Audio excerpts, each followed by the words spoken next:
My cousin Marna lives in Vanuatu, a very small island country in the South Pacific, just off the coast of Australia. Now, after being raised in Oregon, the state in the United States, she moves to Vanuatu as a young woman to live as a missionary and has spent the majority of her adult life there. Now, I mean, if you're going to live as a missionary, there are definitely worse places to do it. Vanuatu is beautiful. You're joining us today in the second week of our series called Every Day, Everywhere. And in this series, we are challenging ourselves to live as missionaries. Every day we live, everywhere we go. And we're defining the word missionary as a person making disciples in their everyday community. Now, in this series, we're encouraging ourselves with these words of Jesus to his disciples. Peace be with you. As the Father has sent me, so I am sending you. And again, in Jesus' final moments on earth, he also says something similar to his disciples. All authority in heaven and earth has been given to me. Therefore, go and make disciples of all nations, baptizing them in the name of the Father and the Son and the Holy Spirit, teaching them to obey everything I have commanded you. Now, these words have been come to known as the Great Commission. I like to think of it as the Great Co-mission. When we say yes to following Jesus, we're also saying yes to joining him and being in co-mission with him to make disciples, to make followers of Jesus. Now, as a result of this calling, Christ followers throughout history have tried various ways to spread the good news of Jesus. It began with Paul. We looked at Paul's story in the last week of this message. If you've missed that, go check out week 1. We talked about Paul, who spends his whole life carrying the message of Jesus all along the Mediterranean coast. And then from there, Christianity continues to spread throughout the world. Sometimes by political power and effort, and other times by missionaries coming to new countries and sharing the message of Jesus. But what's interesting is because the great co-mission, making disciples, was put in the hands of fallible, selfish, and sinful humans, there have been times throughout history that this missionary work has gone, well, a little bit wrong. Sometimes in our zeal, humans have forced the way of Jesus onto other people in a like forceful way. Instead of inviting others to know and follow Jesus, they took up a cause of force and even brutality. Spanning most of the Middle Ages, a series of military expeditions called the Crusades was launched from Christians in Europe against people in the Near East. Their primary objective during this time was to reclaim for Christianity the Holy Land in the Middle East and to recapture those territories that had formerly been Christian.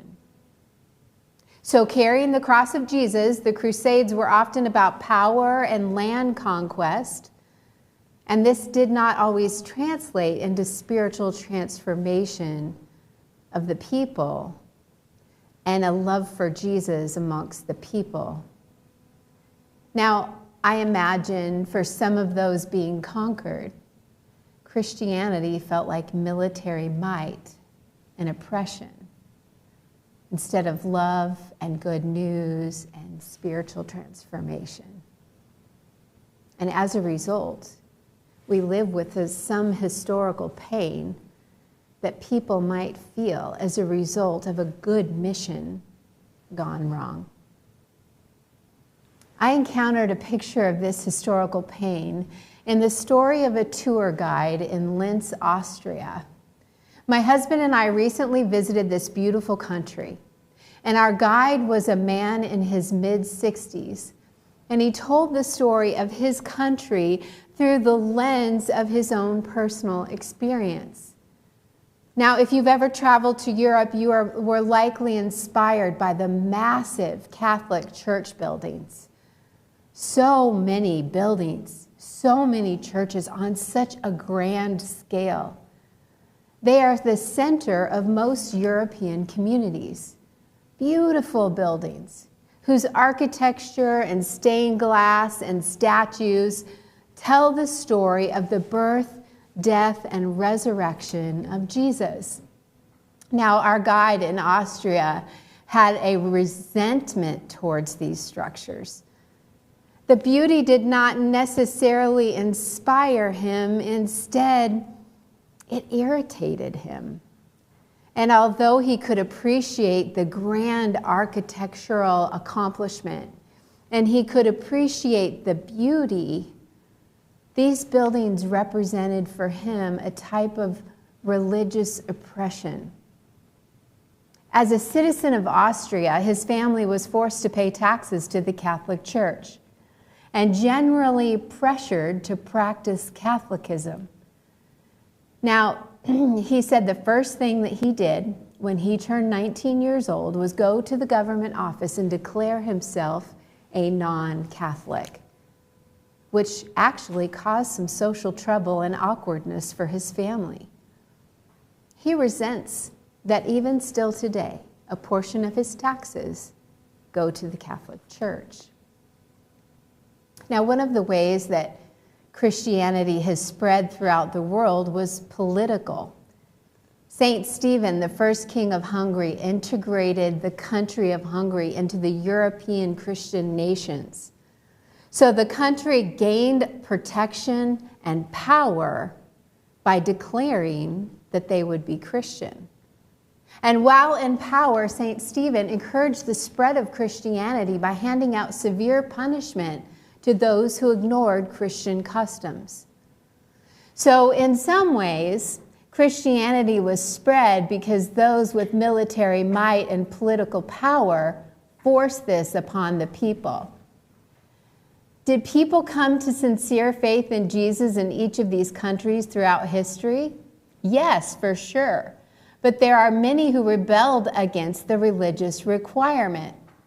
So if we're going to live as missionaries, it's important for you and me to acknowledge and understand that we live with the historical pain that some people might feel as a result of good mission gone wrong. And it's not just ancient history and in other parts of the world. Right here in our country, in our own life history, broken human beings desiring to live out the Great Commission have done this at times in distorted, awkward, and sometimes even dangerous ways. What about this? Random people you do not know standing on the street corners with signs about hell and making sure people are aware that God hates them. Gospel tracts. Handing someone you do not know a fake bill that looks like real money with a message about Jesus on the back. And worse yet, leaving this as a tip at the restaurant and not leaving an actual tip. Christians have done some pretty hurtful things in the name of the Great Commission. And it's heavy and it's sad. But then there's this. Mother Teresa, born in 1910 in North Macedonia, and at the age of 12, she felt the strong call of God. And she knew she had to be a missionary to spread the love of Christ. And by 1948, she devoted herself to working among the poorest of the poor in Calcutta. And she eventually began her own order of nuns called the Missionaries of Charity, whose primary work was to love and care for the people that nobody else looked after. And by the 1990s, there were over 1 million missionaries caring for the poorest of the poor in more than 40 countries. While some people have tried to accomplish the Great Commission through power and might, Mother Teresa accomplished through living with and caring for the poorest of the poor. And then there's this. In the 1950s, Elizabeth and Jim Elliot served as missionaries. Jim was speared to death while attempting to reach a tribe in the jungles of Ecuador. And after the loss of her husband, Elizabeth Elliot, with her 10-month-old daughter, remained in Ecuador and continued to work and reach the very people that had killed her husband. And her demonstration of the forgiving power of Christ brought some of the tribe to faith in Jesus. So we see throughout history both difficult and inspiring stories of Christians living as missionaries. So where does this leave us?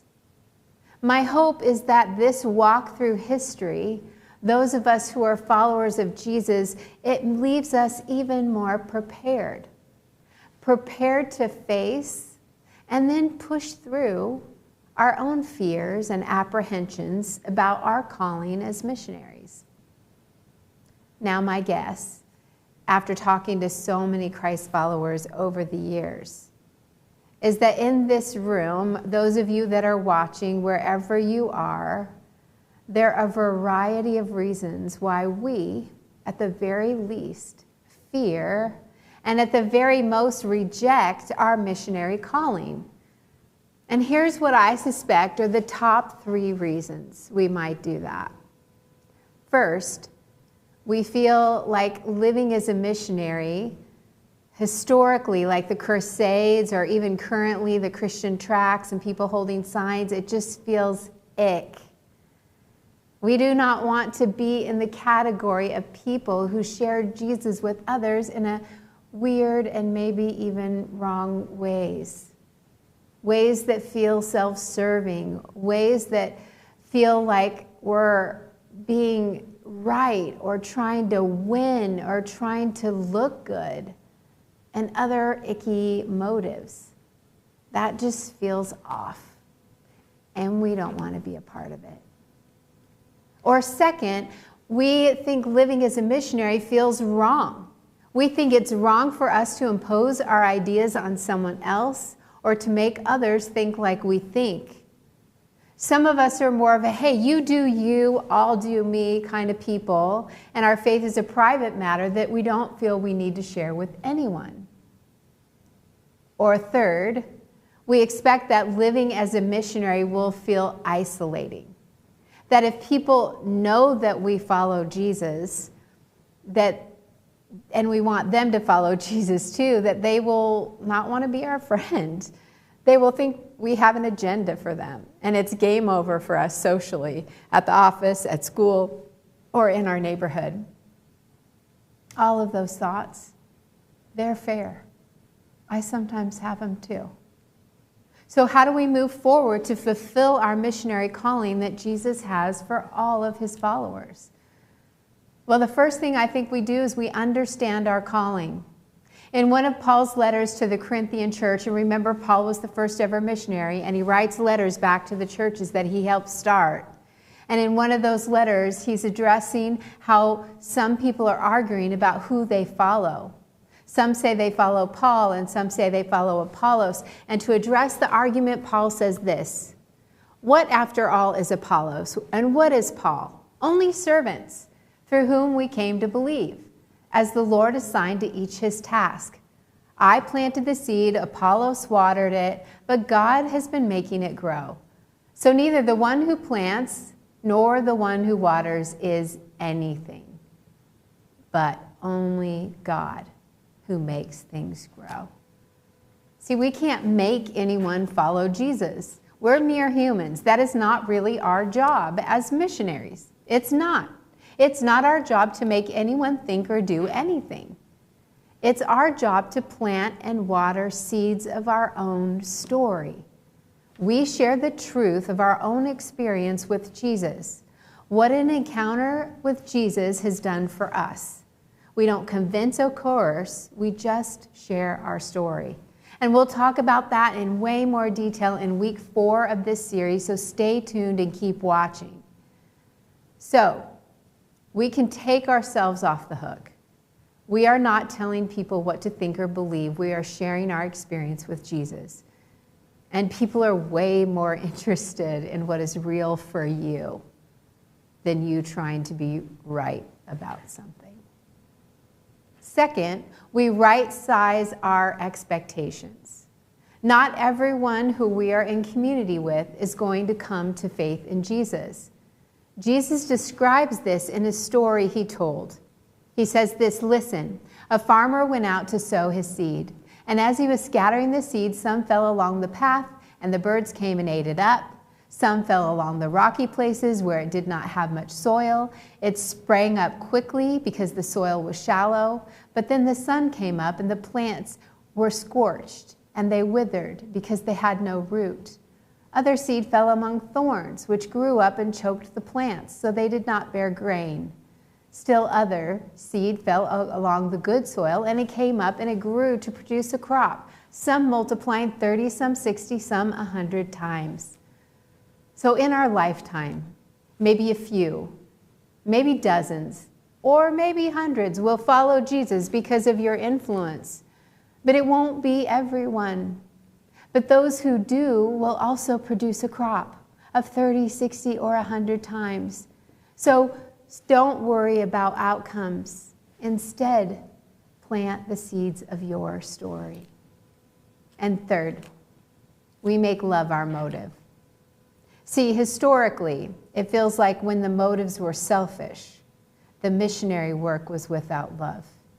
When the motives were to gain back land or pursue power, to personally look good or to be seen as right, that is when the missionary work got off course and people felt hurt and coerced instead of loved.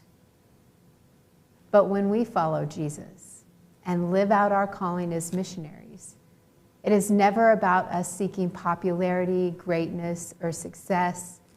Instead, we live our missionary lifestyle in the way of Mother Teresa and Elizabeth Elliot. Our love is so great for those we are called to that we're compelled to pray for, listen to, serve, and live alongside, forgive, and show up, that some may see our listening service, joyful living, and forgiveness, and they will feel the very heart of Christ. This is your homework this week, okay? What negative feelings do you have about living as a missionary? What are your fears? I would encourage you to write those down. Journal about those things. And then share it with a friend. Here's my fears. Here's what I'm afraid of. Here's my negative feelings. And pray and share those things with Jesus. We're each going to do that homework this week. And as we work through that, we're preparing ourselves for living a life of mission. Let's pray.